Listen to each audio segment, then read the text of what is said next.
Bonjour à tous et à toutes, bienvenue au partage de la parole du 11 février 2022. Alors aujourd'hui, on voit que Jésus se dirige vers la Décapole. La Décapole, c'est 10 villes où vivent des païens. Les païens, en passant, c'est nous. Alors, sans plus tarder, on va aller à la proclamation de l'Évangile. Alléluia, Alléluia, Alléluia. Gloire à toi, ô Seigneur. Alors, le Seigneur soit avec vous et avec votre esprit. Évangile de Jésus-Christ selon saint Marc. Gloire à toi, Seigneur Jésus. Alors, en ce temps-là, Jésus quitta le territoire de Tyr, passant par Sidon. Il prit la direction de la mer de Galilée et alla en plein territoire de la Décapole. Des gens lui emmènent un sourd, qui avait aussi de la difficulté à parler, et supplie Jésus de poser la main sur lui. Jésus l'emmena à l'écart, loin de la foule, lui mit les doigts dans les oreilles et avec sa salive lui toucha la langue. Puis les yeux levés vers le ciel, il soupira et lui dit « Ephata », c'est-à-dire « Ouvre-toi ».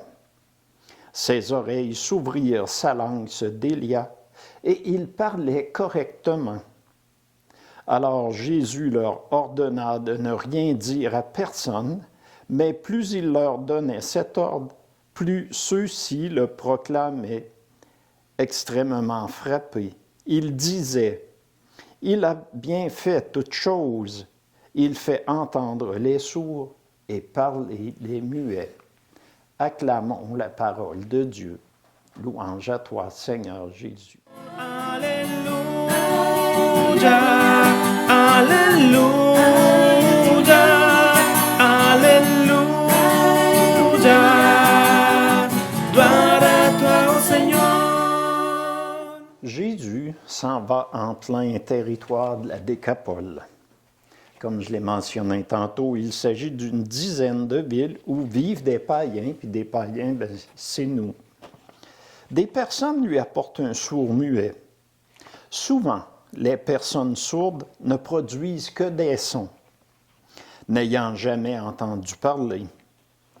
Ce n'est pas la première fois que Jésus va en Décapole. Rappelons-nous, il avait guéri un possédé qui vivait dans les tombeaux. Le démon s'appelait Légion, tellement il en avait. Il les chassa et ils s'en allèrent dans les ports, et les ports se jetèrent à la mer. Alors Jésus fut chassé du pays, et comme il embarquait dans la barque, celui qui avait été démoniaque le supplia de le prendre avec lui. Mais Jésus lui dit, « Va dans ta maison et rapporte-leur ce que le Seigneur a fait pour toi. » Comme on vient de l'entendre, le message de guérison du démoniaque a voyagé de bouche à oreille. Probablement qu'il avait entendu parler des guérisons de Jésus, et c'est pourquoi il le supplie d'imposer les mains sur le sourd muet. Jésus prend le sourd muet, s'en va à l'écart. Il lui met les doigts dans les oreilles et avec sa salive lui touche la langue. Par ses gestes, Jésus ne fait que reproduire des usages de la médecine de l'époque, un contact physique à l'endroit de la maladie. Puis il regarde le ciel pour invoquer son Père, notre Père. Il soupire. On serait porté à croire que c'est un signe d'impatience, mais c'est plutôt le souffle créateur, l'Esprit Saint. Jésus soigne sa création. Nous sommes sa création. Nous sommes conçus avec cette argile primitive, et lui est le potier. Alors, il répare sa création. Combien de fois, nous, Faisons-nous des signes, nous soupirons parce que les gens, bon, on voit quelqu'un s'en venir, bon, il va venir encore me conter ses histoires, il nous dérange. Mais Jésus, c'est vraiment un signe de l'Esprit Saint, son souffle créateur. Jésus nous pardonne. Il attend patiemment le retour de ses brebis perdues, de toutes ses brebis perdues. Ensuite, il prononce Ephata, qui veut dire « ouvre-toi ». Il ouvre les oreilles du sourd et le sourd se met à parler distinctement. Jésus ne lui a pas juste rendu la parole, il lui a aussi donné de parler correctement. Jésus a créé un homme nouveau, une créature nouvelle. Combien d'entre nous aurions-nous besoin de nous faire dire « Ephata » ? Nous avons de bonnes oreilles, nous savons parler, mais nous sommes sourds aux appels de Dieu. Il n'y a pas de pire sourd que celui qui ne veut rien entendre. Quand nous parlons, parlons-nous en bien ou en mal des autres? Quand nous avons l'occasion de parler de Dieu, prenons-nous la parole pour le glorifier, le louer?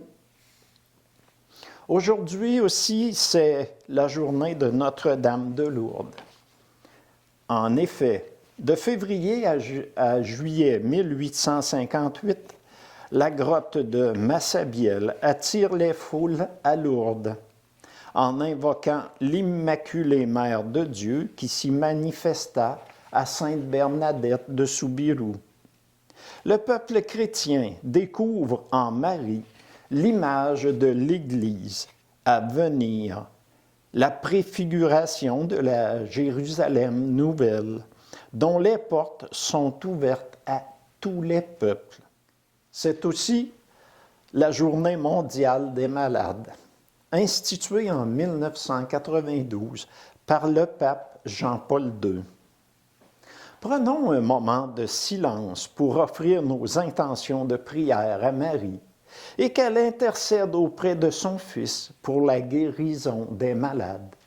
Les malades, ce n'est pas juste des gens qui boitent, qui sont sourds, qui sont muets, mais il y a une panoplie de maladies, certaines physiques, certaines mentales. Demandons au Seigneur de guérir ces malades. Demandons à Marie d'intercéder pour nous.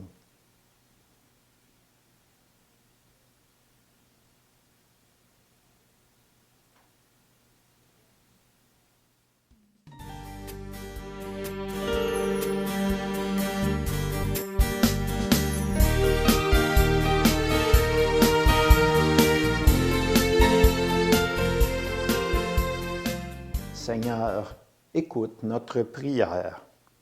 Prions.